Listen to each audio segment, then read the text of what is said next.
In Bhagavad Leela, 10th Canto, Chapter 83, Draupadi meets the Dwarka Mahishis, the Dwarka queens of Krishna. Tatanugriya Bhagavan Gopinam Sagururgati Yudhishtiram Ataprichat Sarvam Cha Suridov Yayam. Text 1.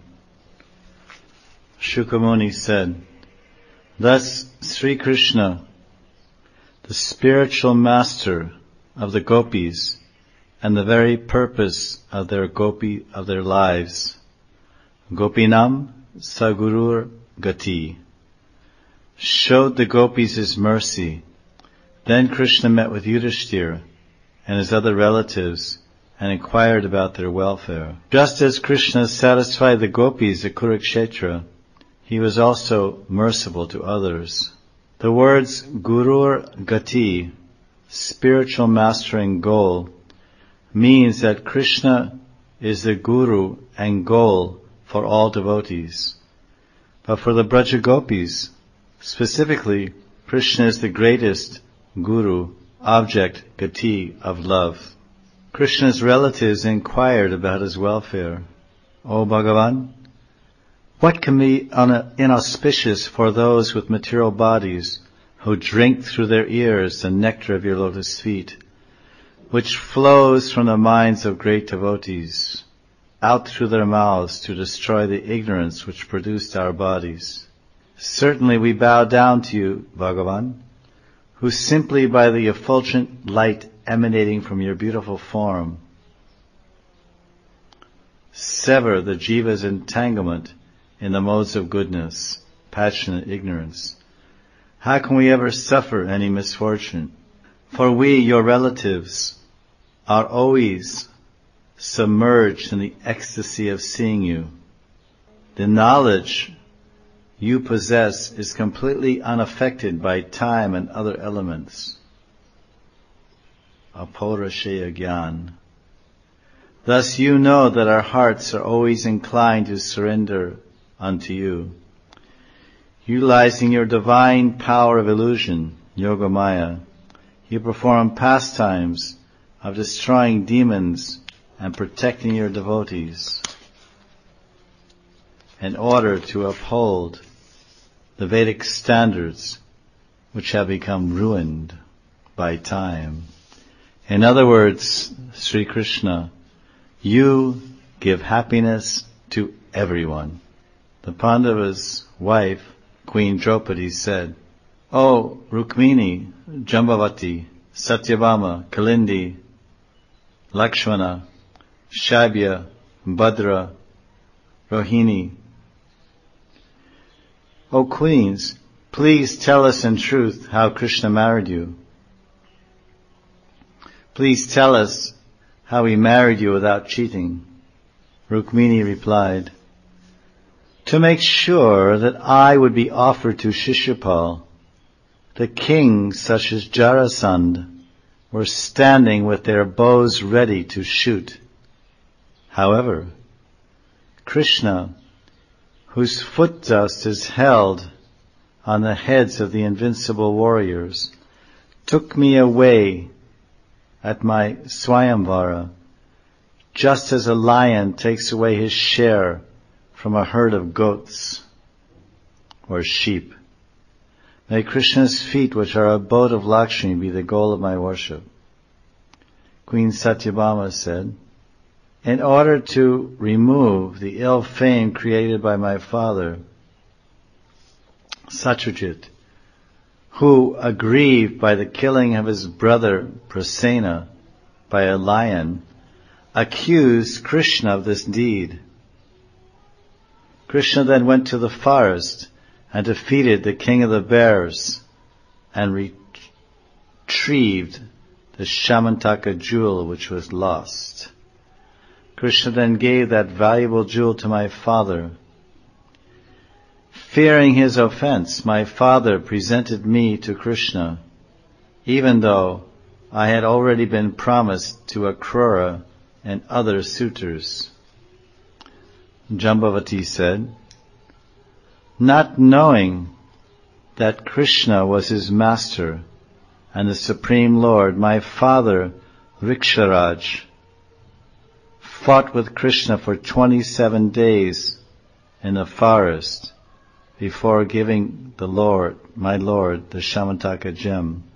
When my father, Jambavan or Vriksharaj, his discrimination awakened, he understood, this is Sitanath, and taking hold of Krishna's feet, he offered me along with his Shamantaka jewel to Krishna. The other queens said, now we recognize you as the girl whom we heard about in the ancient narrations, Puranas. Jambavan had once offered you to Lord Rama to be his wife, but since Ram had taken a vow to have only one wife, he refused to accept you then, but did so when he returned in Dwapara Yuga as Krishna. Now you have been accepted by Krishna, who has vowed to take many wives, Bahu Patni Brat, whereas Ram only accepted one wife, Ek Patni Brat.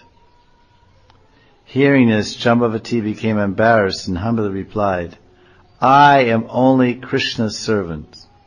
Ishi Kalindi said, Krishna approached me with his friend, Arjun, took my hand in marriage.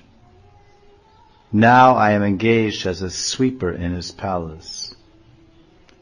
Mahishi Queen Mitravinda said, as a lion takes his share from a pack of dogs, Krishna defeated the kings and my offensive brothers and carried me, the abode of Lakshmi, off to his city.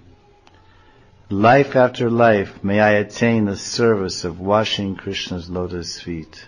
Queen Sri Satya said, my father, for my Swayamvara, arranged 7 invincibly powerful bulls that had power and vitality and very sharp horns. He did this to test the prowess of the kings coming to my Swayamvara, so my father could donate me to the strongest suitor. Krishna, however, destroyed the false pride of those heroes by quickly tying up those 7 bulls as easily as children tie up baby goats. Having paid the price with his courage, Virya Shulkam, Krishna took me to his city along with my maidservants and a full army consisting of 4 divisions, chariots, horses, elephants, and infantry. Queen Bhadra said, O Draupadi, my father offered me to Krishna, the son of my maternal uncle.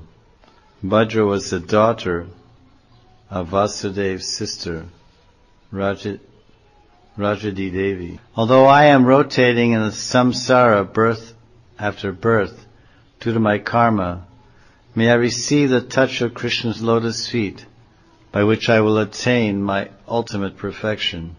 Vishwanath. Bhadra actually had no karma, being eternal associate of the Lord, but she was merely expressing her humility in playing the part of a human being in Krishna's Naratva Leela. Queen Lakshmana said, my heart became attached to Mukunda by repeatedly hearing the sage Narada glorify the birth and activities of Achyuta. Therefore I, who carry a lotus in my hand, chose Mukunda after rejecting various planetary rulers. For my Swayamvara, said Queen Lakshmana, my father arranged a fish, as was done for your marriage, Queen Draupadi, when you obtained Arjun. Why couldn't Arjun pierce the fish in Lakshmana's case? Lakshmana answers, saying, In my case, the fish which was moving very quickly could only be seen by looking at its reflection in a pot of water placed at the bottom of a pillar. It could not be seen by looking up. To shoot my target, it was necessary to aim by looking up and down at the same time, an impossible feat for any mortal. Therefore only Krishna could strike the target. But the fish arranged by your father, though covered, could be aimed at by looking straight up the pillar, and thus be pierced by the expert marksman, Arjuna. Thousands of kings, expert in shooting arrows, came to win my hand. And they picked up the bow and arrow in that assembly. But some of those feeble kings could not even string the bow. And when the bow recoiled, they were hit by it, and those kings fell to the ground by the force. Jarasandha and other kings had the power to string the bow, but they were not skillful in archery to hit the target. With great concentration, Arjuna detected the target reflected in the water and carefully released his arrow, which touched the fish but did not pierce the center. Krishna pierced the arrow at noon, Abhijit Muhurta, despite the fact that the fish was difficult to detect because the sun was glaring directly overhead. Remembering her joy on that occasion, Queen Lakshmana describes her choosing Krishna at that time in 2 verses. Queen Lakshmana said, I carried a brilliant necklace fashioned of gold and jewels. A belt was tied around my upper and lower garments, which were of excellent silk. Due to the joy which arose in me at that time, my beauty underwent a transformation. My cheeks were illuminated by glittering earrings, and abundant locks of hair hung near my ears. There were loud sounds of conchas and mridangas, kettle drums. Men and women were dancing and singing. But the kings that came for the Swayamvara were intolerant of my having chosen Krishna. So burning with lust, they became angry and started quarreling. Because of the impulse of the contamination of lust, these losers, the kings who had lost Lakshmana's hand, they started quarreling foolishly with Krishna. Assuming 4 hands, Krishna embraced me, and with 2 arms he held his bow and arrows. As animals watch a lion, those kings who lost my hand looked on while Krishna drove away in his chariot, controlled by Daruka. Krishna had disregarded the kings. There was a hot pursuit, and the kings chased Krishna from behind to stop him, like dogs chasing a lion. Some went ahead and stationed themselves on the road Krishna was traversing. They lifted their bows, just like dogs raised their tails. And Krishna, seeing that they were attacking, he released his arrows in a deluge from his Shanga bow. And many of those heroes and kings died on the battlefield, the others ran away. Krishna entered Dwarka, which was decorated with wonderful arches and banners. Out of love, my father gave priceless weapons along with female servants to Krishna, even though Krishna is already perfect and complete in himself. Om Purnam Adapurnamidam Purnat Purnam Udachyate Purnasya Purnam Adhaya Purnam Eva Vashishyate Om Purnam Adapurnamidam Purnat Purnam Udachyate Purnasya Purnam Adhaya Purnam Eva Vashishyate. Bhagavan Sri Krishna is perfect and complete. And because Krishna is completely perfect, all emanations from Sri Krishna such as this material world, are perfectly equipped as complete wholes. Whatever is produced of the complete whole is also complete in itself. Because Sri Krishna is the complete whole, even though so many complete units emanate from Krishna, Sri Krishna remains the complete balance. After all, Sri Krishna happily accepts even a small gift of flowers, tulsi leaves, and water when it is offered with love. Vishwanath 39.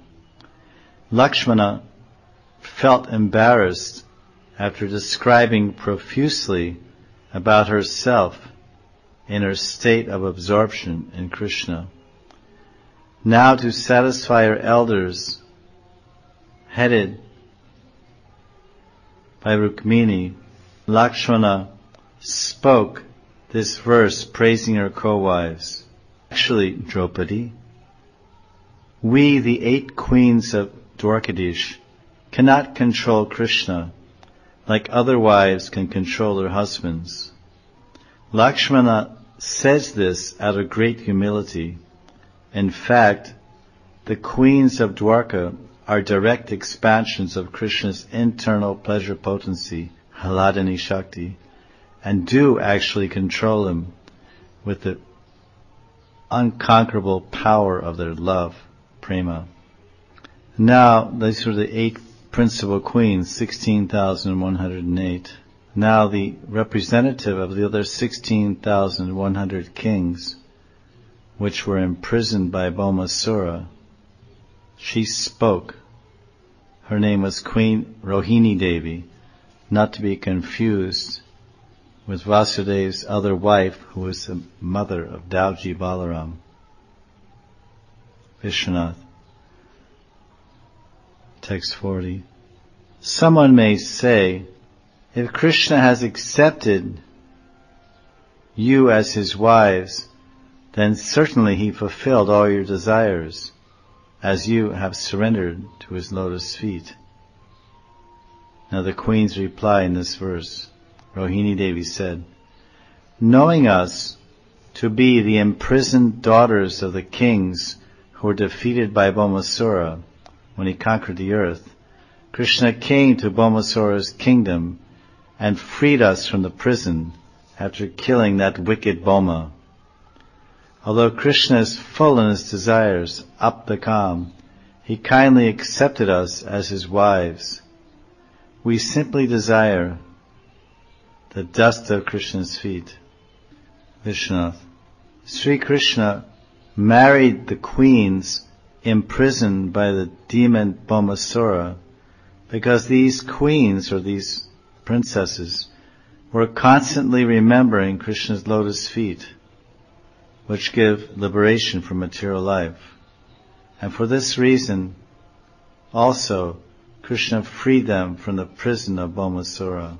The queen said to Draupadi, O Draupadi, we do not want lordship of the earth, lordship of Indraloka, nor even the enjoyment of all material pleasures or mystic powers, nor the post of Brahma. We don't even want eternal life or any type of liberation, such as living on the same planet as Hari, Salukya Mukti.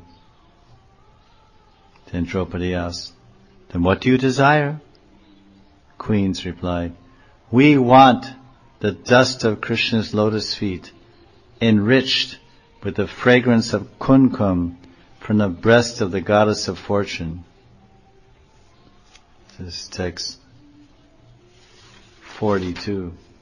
Navayam sadvi samrajyam surajyam bojam apyuta vairajyam parameshtyam cha anantyam va hare padam kamaya maha etasya Srimat Pararajashriya Kucha Kunkamagandadyam Murdna Vodam Gatabrita.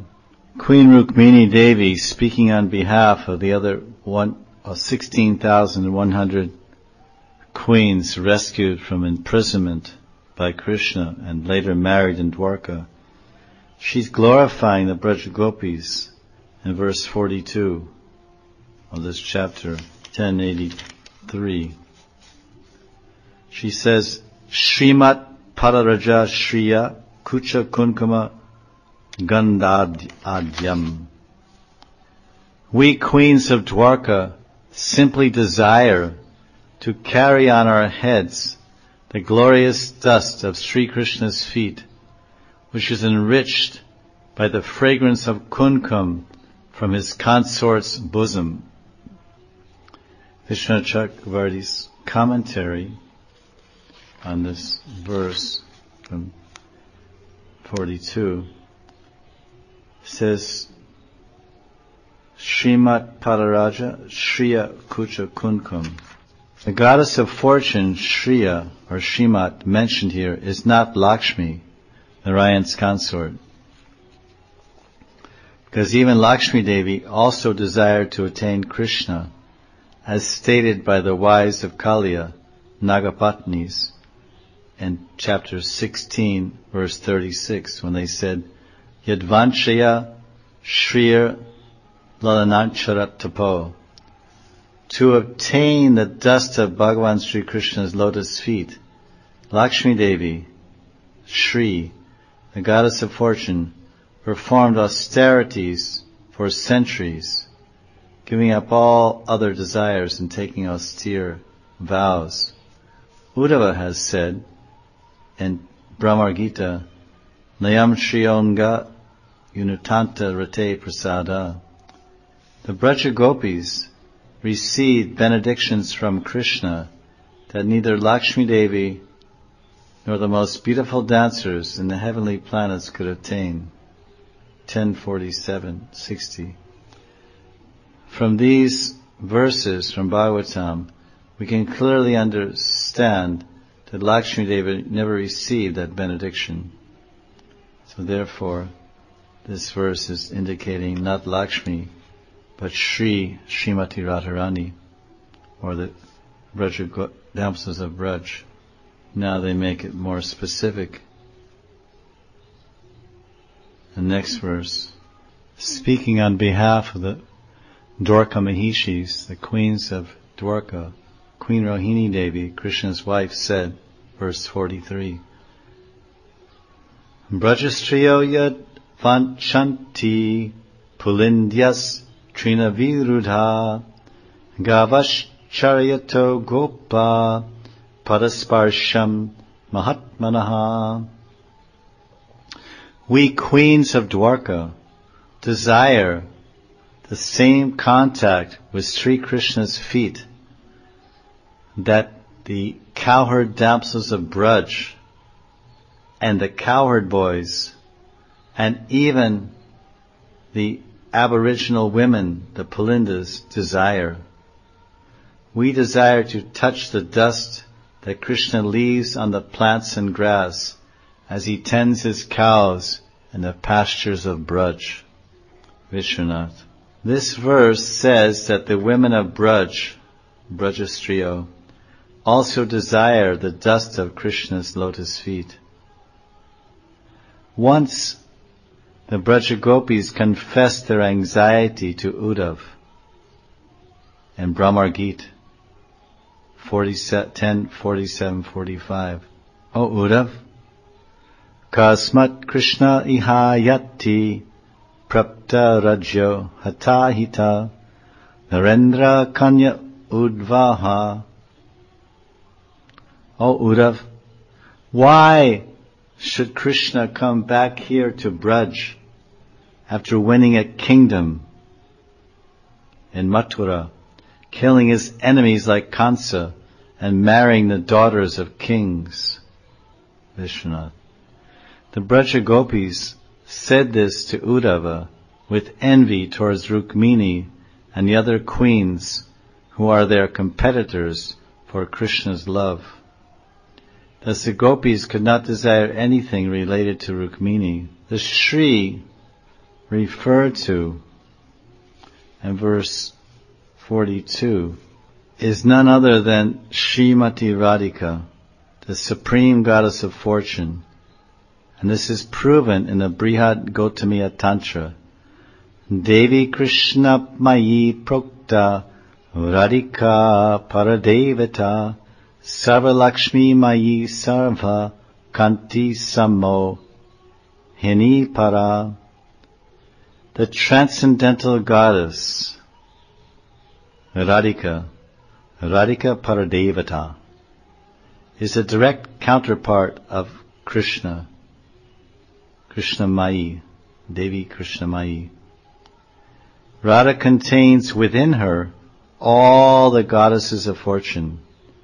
Radhika possesses all the attractiveness to attract Sri Krishna, reality the beautiful.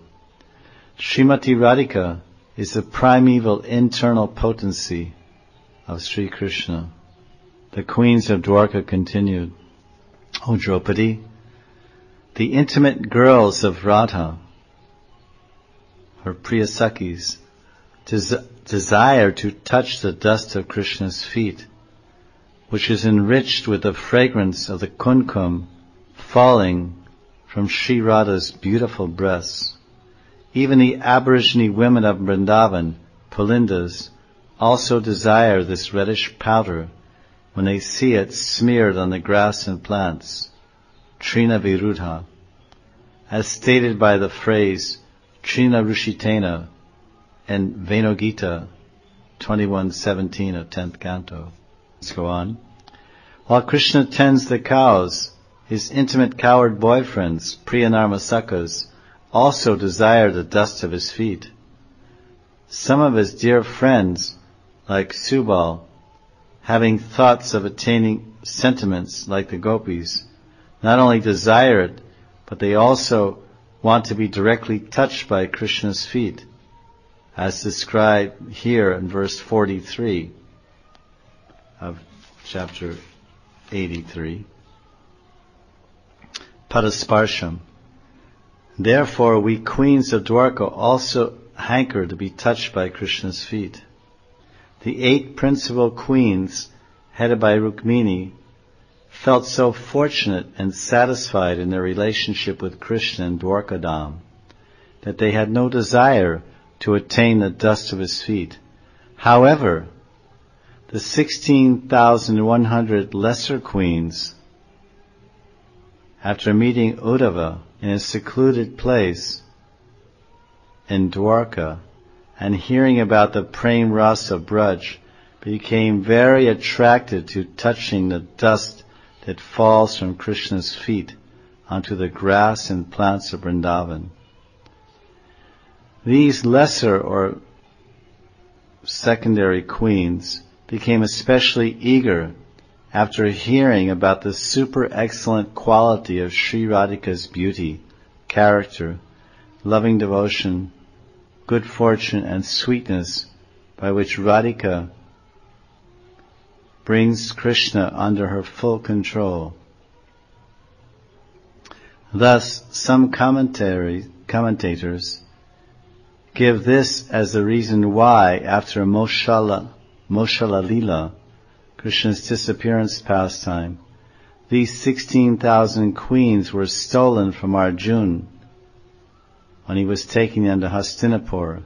They were kidnapped from Arjuna on the road by Krishna himself in the disguise of 16,000 cowherds, who then took these girls away, or these queens, to Gokul.